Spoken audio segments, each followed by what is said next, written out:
As they walked away from the destroyed ruins of Curie's lab, Sheeta and James both briefly stopped, as their feet stopped walking on the usual tile and stepped onto smooth glass instead. Looking down, they could see right out of the ship. Usually it wasn't much of a sight, nothing but the absolute darkness of hyperspace, as they traversed the universe at speeds never intended in existence's design.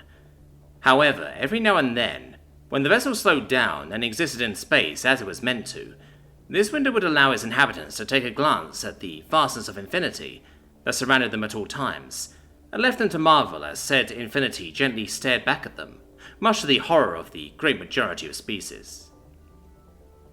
In the past, it had left Sheeta scratching her head quite often, before she had learned to simply ignore it. With Abyss terror being as common of a problem as it was, she had often wondered exactly what had led the community to keep this design of ships in service for as long as it had. Apart from gazing outside, the windows served no other purpose after all. They could easily be replaced with just another wall. To imagine that, had this apparently intentional flaw in its design not been there, everything might have happened so very differently. Of course, right now, all that could be seen through it was the white, mostly empty room at the station's dock, currently hosting the GES during his pit stop. Still, James lifted his mechanical hand to rub over the covered scars on his left forearm, seemingly delving in memory as well.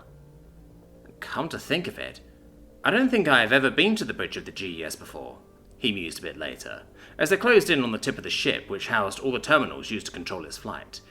I thought about visiting you here a few times, but I was never sure if I was even allowed to do that. They had decided to skip out on visiting the casinos today. Even though they might have met familiar faces in there, they weren't sure if they would actually want that. Sheeta mumbled something incomprehensible even to herself in return. Something along the lines of, "You're not missing much."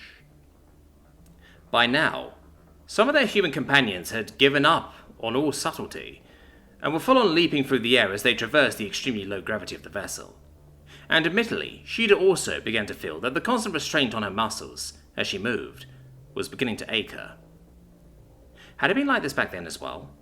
Had she just lived like this? To move properly in lower gravities had been one of her first long lessons back then, she remembered. No matter how strong you were, you weren't supposed to just jump and basically fly around. A fear of accidents was part of that, of course. However, another big contributor was that watching it was simply considered somewhat disturbing to many species. And part of proper behavior was to hold back and to not scare the others. Yeah. Without further word or warning, Sheeta suddenly kicked the ground hard, shooting herself up into the air as well, just like the frolicking humans around her. She flew so high that she easily cleared the height of the indented walkway in the wall, and she stayed in the air for multiple long seconds before the meager gravity finally overcame her momentum and began putting her down to the ground again. James looked up and watched her fly up and down again in an apparent mixture of confusion and amusement, although he himself remained firmly rooted to the ground. His two fellow lieutenants, however, seemed to take her brief bounce as a challenge. With a pirouette, Admir jumped past and landed facing her, a prompting look on his face that was only somewhat brought across by the projection on his mask. Tuya, on the other hand, opted to simply jump over her, showing that a lot more was possible in this superlight environment. Forgetting herself for just a second, Sheeta returned the challenging smirk and quickly got to reminding the humans that they had nothing on her when it came to physical prowess, as she almost reached the ceiling with her next jump. And as she did, they laughed along with her, impressed. Who needed to hold back? Meanwhile, James and their superiors kept literally strolling along, keeping the muscles in their legs restrained and their feet on the ground. There was a brief exchange between them that Sheeta only somewhat understood. Her grasp at human languages had gotten better over time, but it was still far from flawless. Something about being careful and looking where they were going from the Major, followed by James assuring him that Sheeta knew the ship like the back of her hand.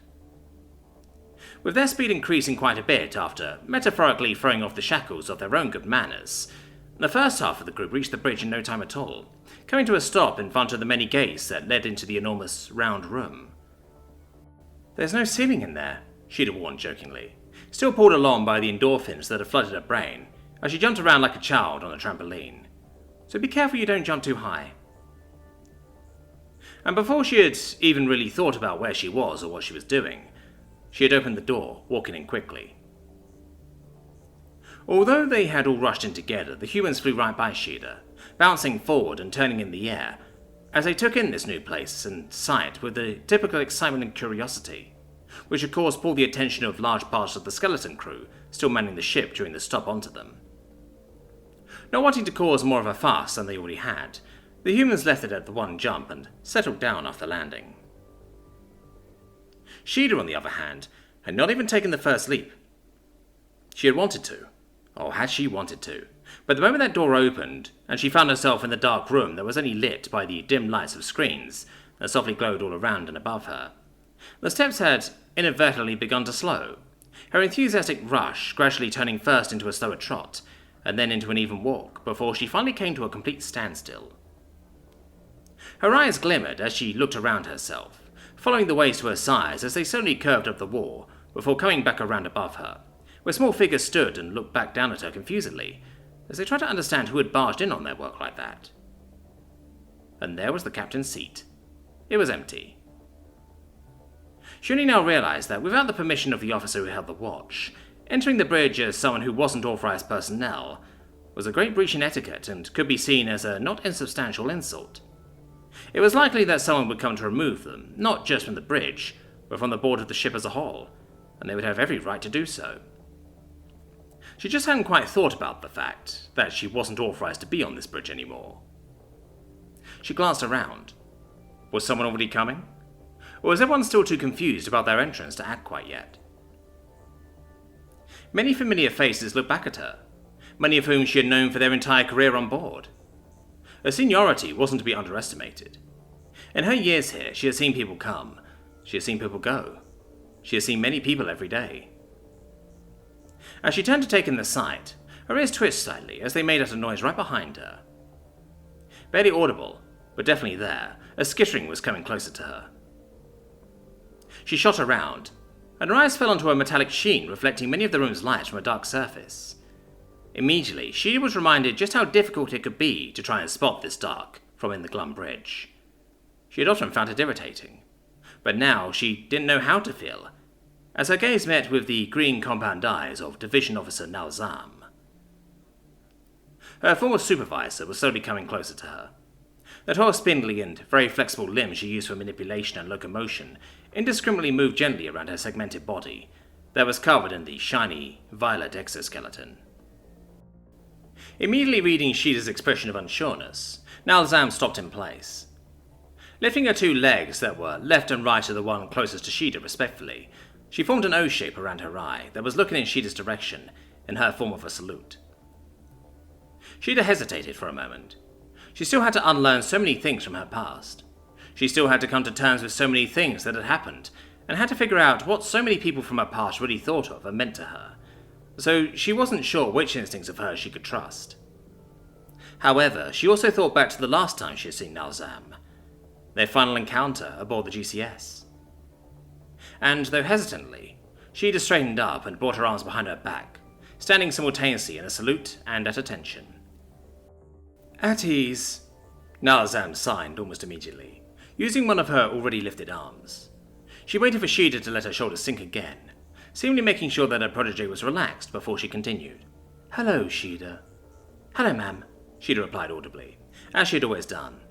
"I didn't expect to see you here again," Nazam admitted, quickly switching the arms she used to sign to two or more outer ones from Sheeta's perspective. "What brings you to us?" Her signing was different from the way Sheeta was used to from her.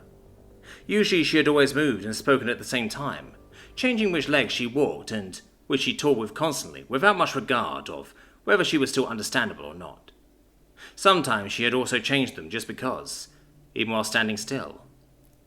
Now she seemed careful, calm, gentle. "We had some last personal belongings on board, ma'am," Sheeta explained loudly and concisely, still standing straighter than she usually would. "We came to pick them up." Nazam made an understanding gesture, the sign equivalent of a nod, before stopping short and seemingly wondering. "We?" she asked, to which Sheeta nodded and turned to look at the door. The timing hadn't been perfect, and it still took a few moments before the door opened once again, allowing more Deathworlders to look inside, far more careful than the first batch that had arrived. James, Sam and Andrej poked their heads in and glanced around, apparently far more mindful of protocol and etiquette than their company had been, and therefore on the lookout for someone who could give them permission to enter the bridge. Sheila wasn't sure if Nazam and James had ever met during their short stay aboard the vessel. In fact, she was quite certain that the two had likely never crossed paths, at least not aware of each other. Still, with her hint in his direction and his mechanical hand currently uncovered, it was likely not hard to guess the identity of one of the currently most well-known people in the galaxy. Of course, the four unmoving compound eyes that decorated Nazam's body in each cardinal direction didn't exactly give much indication of what the DO was looking at. However, it still seemed to Sheila as if she was inspecting James's form for a moment. "I'm glad you two found each other again," she finally signed with smooth motions. "You blossomed so much after his arrival. I was hoping the universe would lead your paths to cross again after I let you go on the GCS." Sheila felt a twinge of something inside her. She couldn't really put a name on it. Of course, she had always suspected that there had been something more to Nazam's orders to retreat back then, but hearing it confirmed now, it brought strange feelings. Her relationship to her supervisor had always been somewhat rocky. It hadn't been like it was with the captain. Nazam had always been strict. She hadn't really engaged with Sheila on a personal level. She had given her her orders and taught her the things she would need to fulfill them, and it had basically ended there. But they had worked together for a long time, and during that time Nazam did teach her a lot. "The black looks good on you," Nazam suddenly signed, and Sheila almost didn't snap out of her memories quick enough to fully comprehend what the gesture she saw meant. Once her brain had caught up to the movement of Nazam's arms, she looked down at herself. In the dim light, the white spots simulating stars, as well as the red accents outlining the UHSDF uniform, were basically invisible, leaving it to look almost as black as the outer hull of the human warships. She'd raised her hand to her chest, and gently let it slide down the row of buttons, keeping the uniform closed. Then, movement once again pulled her gaze upwards. "But I still think white is more your colour," Nazam added to her previous statement, and two of the legs on the other side of her body suddenly lifted, filling with something that had so far been hidden behind Nazam's back. Underneath her personal assistant and the yellow identifier that had always been tightly bound around her body, she'd only now noticed a third strip, tightly fastening something to her form. On the other side of Nazam's pole-like body, a bag hung just below the ring that her legs formed around it, meaning it was hidden by some of the appendages for most of the time. On Nazam's large body, the bag looked quite small, but to Sheila it could have functioned as an entire suitcase easily. And now, Nazam's legs opened a hatch at the top, each gently pulling something white out of it before handing it on to another leg closer to Sheila, until the items were finally held out to the feline. A white jacket with yellow accents, and the symbol of ranking personnel on its chest, along with an insignia of Petty Officer First Class on the shoulder, and with it matching white pants. She'd stared at it. One of her old uniforms. It had been ages since she saw one of them, after she had destroyed any of them she had on her person in a fit of rage back on Conglorsh's ship, shortly after their escape. After a few sudden moments, Nazam pushed it slightly more in her direction, well as indicating for her to take it. Without thinking much about it, she'd reached out, allowing the DO to drop the uniform onto her open palms. "I'm not part of the communal military anymore," she'd mumbled, her eyes affixed to the insignia embroidered onto the fabric. "They were made specifically for you. Nobody else uses them," Nazam signed, and briefly indicated towards her own identifier bearing the same symbol that was tightly wrapped around her body. "Back then, they were a symbol of your belonging on this bridge. Even if you wear a different uniform now, they are still yours. Do with them as you like." Slowly, Sheila nodded, and quickly turned to stow the uniform away in her own bag. Once she had closed it again, she froze in the motion, and it hit her what Nazam had really just told her. Suddenly, it became really hard to look at her own superior again. "Thank you, ma'am," she said quietly, still looking down at her bag, frozen. "For everything." Of course, looking away, she would not be able to see a reply. However, she soon felt something hard and smooth make contact with her skin. As she was gently grasped by her chin, and her face was directed upwards. She tried to remember if Nazam had ever touched her before. She must have. In all those years, there was little chance that they had never made contact with each other at all. However, Sheeta could not think of a specific instance, as her eyes followed Nazam's long appendage back to her sheening body, before finally settling on the green crystals gazing back at her now. Gently, like she was handling porcelain, Nazam removed her leg from Sheeta's chin, and instead reached for the scars on her face, gently gliding across their course along Sheeta's cheek. And, different than she had done with the captain, Sheeta allowed it. "I have watched over you for so long, but you have never grown as much as in the last months. It has been an honor and a privilege to train and serve with you, Petty Officer First Class Sheeta." Her other leg signed, as she apparently didn't give a damn about the fact that Sheeta technically no longer held that title. Then she brought her legs back to once again form her salute with them. Sheeta also brought her arms back once more. "The honor was all mine," she replied. Then, her ears twitched again, and she briefly looked around as movement began on the rest of the bridge.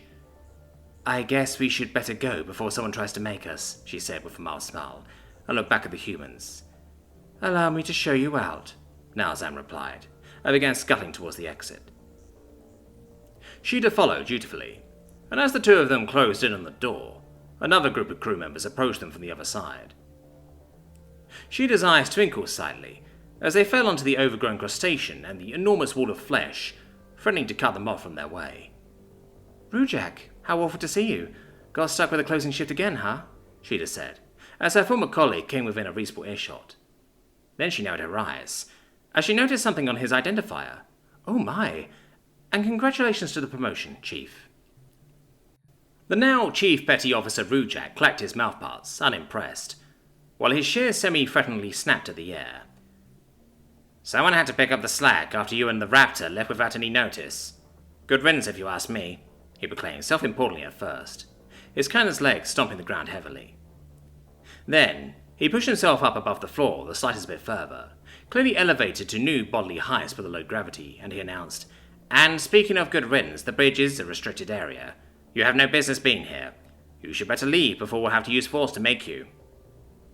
The Raptor? Somebody else had left? And the only one Sheeta could think of that would match that description would be Cliff. Had he left the ship as well? Then what about Thither? Were both Raxus gone from the GES? Those were things to ponder later, at a later time. "Already on my way out," Sheeta assured her, high and mighty accuser, once she was almost right in front of him. However, as she tried to skulk past him, her way was suddenly blocked by a meaty crab leg stepping to the side. One of Rujak's 4 pincers also lowered in her direction to obstruct her further. Curiously, she glanced up at the crustacean. Then she made a step to the side, trying to walk around him again. However, Rujak once again scuttled in a way that would cut her off. Was this really happening? She wondered, as she looked to the orange carapace that threw its vast shadow down on her. "I thought you wanted me to leave," she said with an acted amusement, pretending like she wasn't fully aware what Rujak was trying to do here. Rujak's face was unmoved. "I do," he replied grimly. "Get out." Admittedly, his clumsy attempts at playing the obstacle were ultimately a little hindrance to Sheeta. Had she really wanted to, she could have easily started to run circles around him before he could even react. However, this was too good of an opportunity to pass up.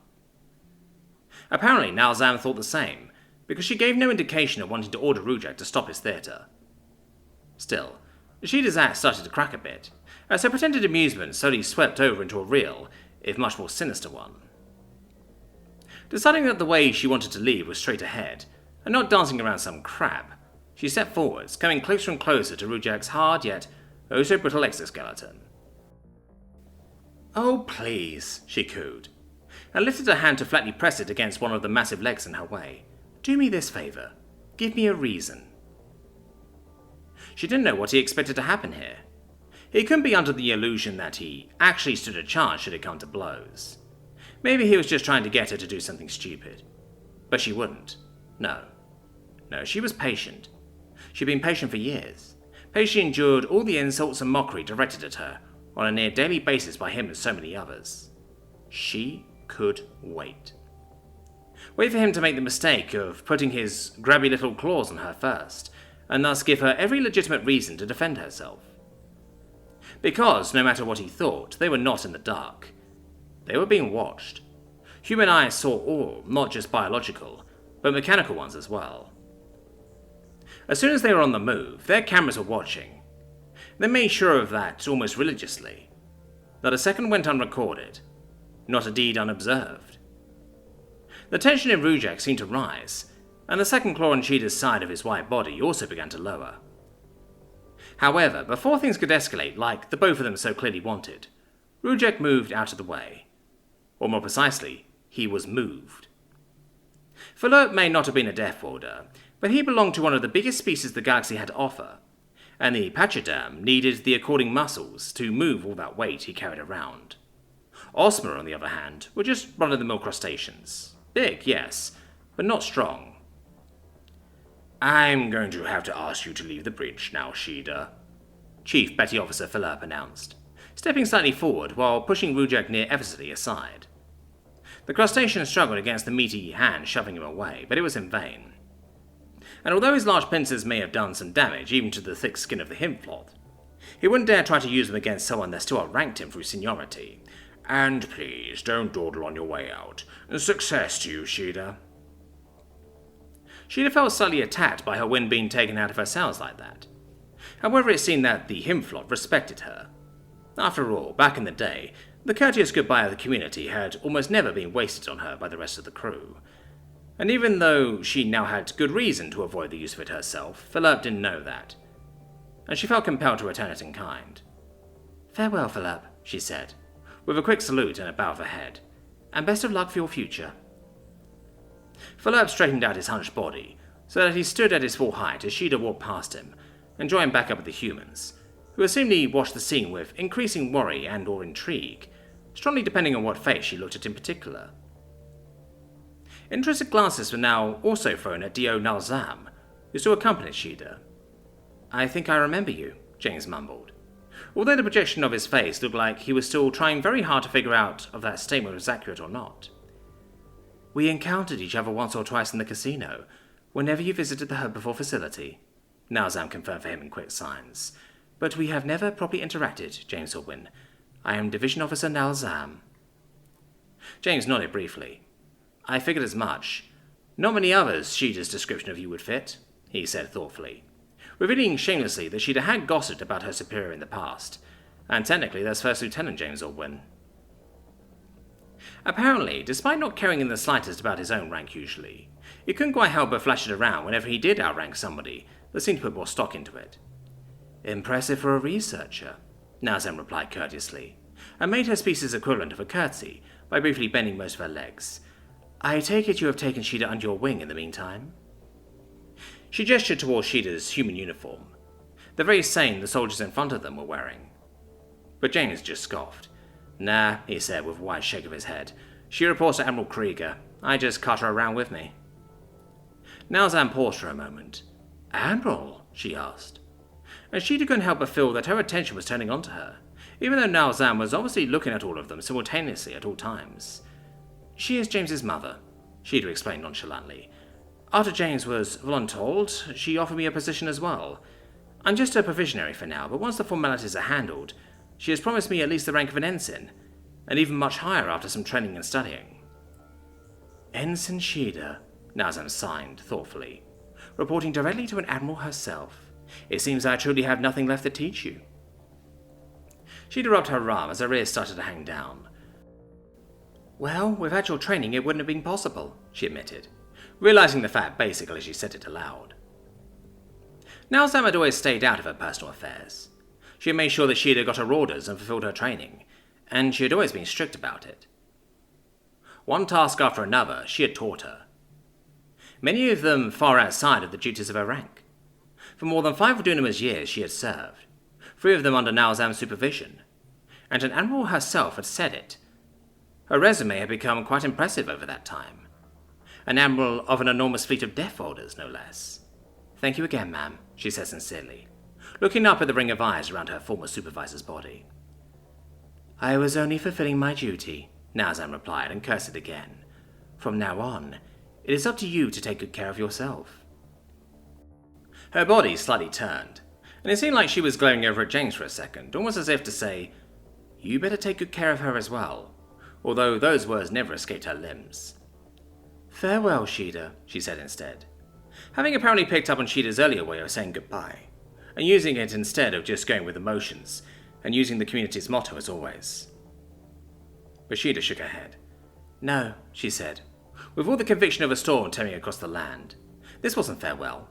She felt it in her, like she had felt it with the captain earlier. She had made him a promise, and the same promise she would now make again, although this time she could gladly do so. This wasn't over. "Be well," she said. "Until we meet again," she added in sign. Nazam paused, seemingly unsure of how to react. "Although it's been short," James then chimed in, and waved Sheeda over to himself. "It's been nice meeting you, Division Officer Nazam." "Best of luck, James Aldwin," Nazam replied, apparently finding it easier to answer to him than to Sheeda. "Rumor has it you're going to need it." Suddenly Andres stepped over to James, bringing his hand down onto his shoulder heavily. "He's in the best of hands," he laughed, and shook James for a second, which James only laughed about. Sheeda took this as a sign. Unknowingly, she had stopped right in front of the door's threshold when she had said her goodbyes, while the humans waited outside. She sighed slightly, thinking back on things. She wondered if the symbolism of ironic fate would ever leave her alone. But it couldn't be helped, and so she walked over, joining her boyfriend and his team as Nazam watched on, waving with a single arm. And then the door closed. "You okay?" James asked a moment later, as they started their long way to leave the ship once again, this time most likely for good. "Yeah," Sheeda mumbled, when a thought suddenly came to her, and she pulled away from him. With 2 quick leaps, she had reached Tuya, who was still jumping around like a kitten with mint addiction, and put a hand onto her shoulder. "You want to join me in the gym later?" she asked, looking back and forth between the lieutenant and the way ahead of them. "I feel like pushing it today." James was left to watch on as the 2 of them gradually got away from them in a hop, a skip, and a jump, leaving the remaining 4 members of their little company behind once again. Admir had apparently decided to take it slow again, as he was not bouncing right along with the 2 to see where he could cause the most disruption. "Almost makes you nostalgic, doesn't it?" Andrej commented dryly, after a bit, while James looked after the slowly disappearing women. "Just the 4 of us together." "We barely had 3 years together," James replied with a hoarse scoff, that sounded even stranger for the distortion of his mask. "Shouldn't you be nostalgic for the time after I left?" Admin used the low gravity to swing himself over, laying in between the 2 of them with a hand on one of their shoulders each. "Yeah, but the first time does have something special, don't you think?" he mused wistfully, and laid his head down onto James's shoulder, making him immediately wonder just what first time Admin was referring to there. "And besides, a lot has happened in those short 3 years." Now it was Andres' turn to scoff. "You mean we were thrown into an absurd number of deployments so Kriko could get her money's worth?" he asked disparagingly, and rubbed his shoulder as if he was still feeling the strain of those days. "Doesn't that qualify as a lot has happened?" Admir asked facetiously, and turned his head to now lean onto the Major instead. "I mean, we saw the entire solar system in just 3 years. I say that's something." James rolled his eyes. "Well, you also didn't have to spend 2 days pinned in a mud puddle somewhere in South America with your head in between Athena's knees," he lamented momentarily, playing his distress and the memory up a bit. "I'd gladly give up our brief tour to Io for that." "Well, at least that finally got the 2 of you to stop bickering." Andres dismissed his woes with an offhanded wave of his hand. "Before that mission, you were insufferable." He turned his attention towards Athena, clearly trying to pass the word on to her, in which he was supported by James and Emma as well. However, Athena seemed to stonewall all attempts at including her in the conversation. After a few seconds of staring at her unimpressed face, James sighed. "Come on," he said with a groan. "Can't you at least be mad at me specifically and enjoy yourself with everyone else? It wasn't their fault what happened on Dunama." Finally, a movement on her face. Well, her projected face. The pixels indicating her eyebrows twitched slightly, and her mouth furrowed somewhat. "I'm not mad," she said. However, James, despite wanting to include her in the conversation, already wasn't having it. "Oh, please," he said, and crossed his arms. "Take it from the person you've probably been mad at more often than anyone else in the world. You are mad." Athena scoffed. Then why isn't Admir telling me this? She asked, the briefest hint of a smile coming across her face. He's had a 5-year head start of you by now, even you can't beat that. James lifted his eyebrows and smiled. Ah, there she is, he said. My favourite sarcastic asshole, I've always missed you. Shut it, Athena replied. Or maybe I'll make you spend the next 2 nights between my knees as well. Admir snorted. Not the punishment you might think it is, Sammy, he said, clearly amused, to which Athena groaned. And that's exactly why James went on that mission with me, she stated matter-of-factly.